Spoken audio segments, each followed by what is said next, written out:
और बड़ी खबर यह है कि माना यह जा रहा है कि इनकम टैक्स बिल को कल कैबिनेट से मंजूरी मिल सकती है।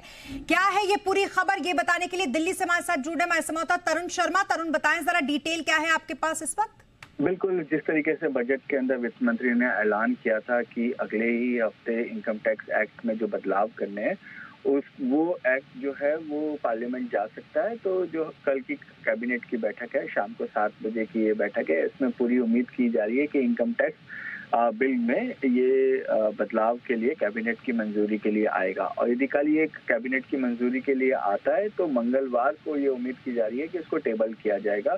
हालांकि वित्त मंत्री खुद निर्मला सीतारमण ये खुद क्लियर कर चुकी हैं कि ये जो बिल है ये स्टैंडिंग कमेटी को फर्दर स्टेक होल्डर कंसल्टेशन के लिए भेजा जाएगा। लेकिन ये बड़ा बदलाव है क्योंकि अभी तक 1962 के बाद ये पहली बार ऐसा हो रहा है कि इनकम टैक्स को एक तरीके से रीराइट किया जा रहा है। उम्मीद यही है कि जो 6 लाख के वर्ड्स हैं उनको 3 लाख वर्ड्स करने की सरकार की मंशा है।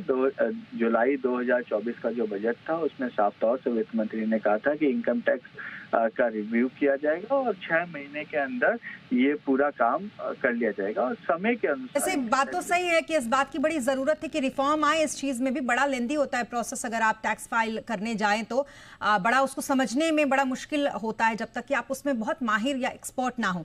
बहरहाल, इस सब के अलावा क्या कोई सरप्राइज फैक्टर की उम्मीद कर सकते हैं हम इस बिल से? देखिए, मैं आपको ये बताना चाहूंगा कि टैक्स फाइलिंग जो करने का जो प्रोसीजर है उसमें कोई बदलाव नहीं होगा। ठीक है, टैक्स फाइलिंग आज भी बड़ी आसान है। आप सीधे तौर पे टैक्स फाइलिंग कर सकते हैं। आपको एआईएस का मेथड दिया हुआ है। आप अपने एआईएस के सामने देख सकते हैं कि कितनी आपने ट्रांजैक्शन करी है और इनकम टैक्स ने आपकी कौन कौन सी ट्रांजैक्शन को पकड़ा हुआ है और उसके हिसाब से आप टैक्स फाइलिंग कर सकते हैं। ये जो बदलाव हो रहे हैं ये लॉ के हिसाब से हो रहे हैं कि आप लॉ के अंदर जो इनकम टैक्स एक्ट है उसमें किस तरीके से जो लैंग्वेज है वो आम इंसान समझ सके, वो लैंग्वेज में बदलाव किए जा रहे हैं। और जो दूसरी जो बड़ी चीज है कि हो सकता है कि जब ये बदलाव होंगे लैंग्वेज में तो जो इनकम टैक्स सर्कुलर्स है उनमें लेंथीनेस आ जाए, क्योंकि इनकम टैक्स के अंदर ऐसा होता है कि जो पुराने कानून होते हैं उसके बाद यदि कोई नया कानून आता है तो वो जुड़ता जाता है। तो इस वजह से ये 6 लाख के करीब इसके वर्ड्स बन गए थे। अब उसको 3 लाख करने का सरकार प्रावधान कर रही है। इससे ये होगा कि आम इंसान भी जो टैक्स की भाषा है वो समझ सकेगा।